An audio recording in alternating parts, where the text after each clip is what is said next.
कामचोर देवरानी। एक बार की बात है, सुषमा अपने पूरे परिवार के साथ खुशी खुशी मोहन नगर में रहती थी। उसकी 2 बहुएं थी, पल्लवी और शिवानी। एक दिन दोनों बहुएं रसोई में काम कर रही होती है कि तभी उनकी सास सुषमा उन्हें बुलाती है। अरे बहू, जरा इधर तो आना। शिवानी, जरा जाकर देखना सासू माँ क्या कह रही हैं। दीदी आप ही देख लो ना जाकर, आपको भी तो सुनाई दे रहा है। अरे मैं आटा गूंद रही हूँ ना, तुम चली जाओ। हाँ तो मैं भी तो सब्जी काट रही हूँ ना दीदी। अरे बहू जल्दी आओ। ओह, ये तो जाएगी नहीं, मैं ही जाकर देखती हूँ कि क्या करना है। पल्लवी सुषमा के कमरे में जाती है। जी मम्मी जी, क्या हुआ? शाम को घर पर कुछ मेहमान आने वाले हैं, तो तुम अच्छा सा खाना बना लेना बहू। ठीक है मम्मी जी, आप बता दीजिए क्या क्या बनाना है और कितने लोग आ रहे हैं। सुनील की मौसी जी और उनका पूरा परिवार आ रहा है। कुल मिलाकर 3 लोग और हमें मिलाकर हुए 9 लोग। तो अभी से ही तैयारी करना शुरू कर दो। और हाँ, घर की सफाई भी कर देना, हाँ अच्छे से। जी मम्मी जी, सब काम हो जाएगा, आप चिंता मत कीजिए। पल्लवी शिवानी को घर में मेहमान आने वाले हैं इसके बारे में बताती है। क्या 9 लोगों का खाना बनाना होगा, घर की सफाई करनी है? बाप रे, सासू माँ ने तो हमें घर की नौकरानी ही समझ कर रखा है। ऐसा नहीं बोलते शिवानी, हम इस घर की बहू हैं और घर के काम करना हमारा फर्ज है। दीदी तो है ही सासू माँ की चमची, जब देखो सासू माँ सासू माँ। मैं तो इतना सारा काम नहीं करने वाली।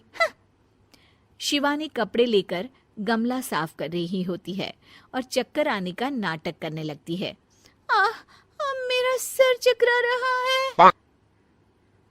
तभी वहां पल्लवी और सासू माँ जाते हैं। अरे बहू, क्या हो गया तुम्हें?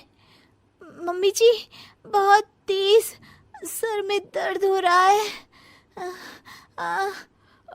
तुम एक काम करो शिवानी, आराम कर लो। नहीं नहीं दीदी, घर में मेहमान आने वाले हैं, मुझे आपकी मदद करनी चाहिए। अरे कोई बात नहीं शिवानी, तुम आराम कर लो, मैं सब काम कर लूंगी। ठीक है दीदी, अगर आप इतना कह रही हैं तो आराम कर लेती हूँ। शिवानी आराम से अपने कमरे में मैगजीन पढ़ रही होती है। इसे कहते हैं आराम की जिंदगी। इतना सारा काम। चलो सारा काम खत्म हो गया, शिवानी को देख आती हूँ। शिवानी अपने कमरे में ईयरफोन में गाने सुनते सुनते सो जाती है और उसके साइड में मैगजीन भी रखी होती है। पल्लवी वहां आ जाती है और वो सब देखती है। ओहो, तो मतलब सब काम चोरी का बहाना था। अभी बताती हूँ इसको। घर का सारा काम मुझे करना पड़ा और ये महारानी यहाँ मैगजीन पढ़ रही है, गाने सुन रही है। पल्लवी रसोई से एक प्लेट और चम्मच लेकर आती है और शिवानी को थाली बजाकर उठाने लगती है। शिवानी अचानक से उठती है। उठ गई महारानी, गाने भी सुन लिए, मैगजीन भी पढ़ ली। तुम तो बहुत बड़ी झूठी निकली शिवानी। तुमने सर दर्द का बहाना बनाया ताकि काम करने से बच सको। हाँ बनाया बहाना, तो क्या करती, इतने सारे काम करती। मुझे कोई शौक नहीं है चापलूसी का। क्या चापलूसी? तुम्हें लगता है कि मैं सारे काम चापलूसी के लिए कर रही हूँ? नहीं तो क्या। तभी वहां सासू माँ आ जाती हैं।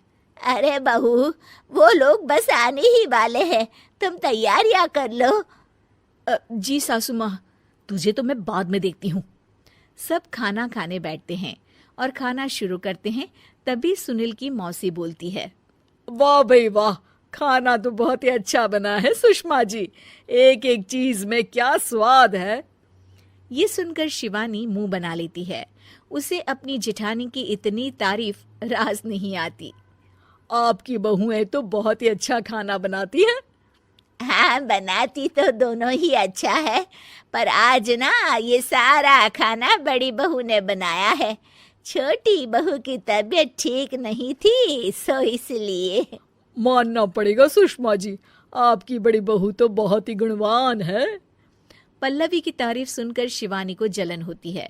पल्लवी ये सुनकर खुश हो जाती है और शिवानी की तरफ देखकर उसे चिढ़ाती है। कुछ देर बाद मेहमानों के जाने का वक्त हो जाता है। मौसी जी सबके लिए उपहार लाई होती है। वो सबको शगुन के पैसे देती हैं और अंत में पल्लवी के पास आती है।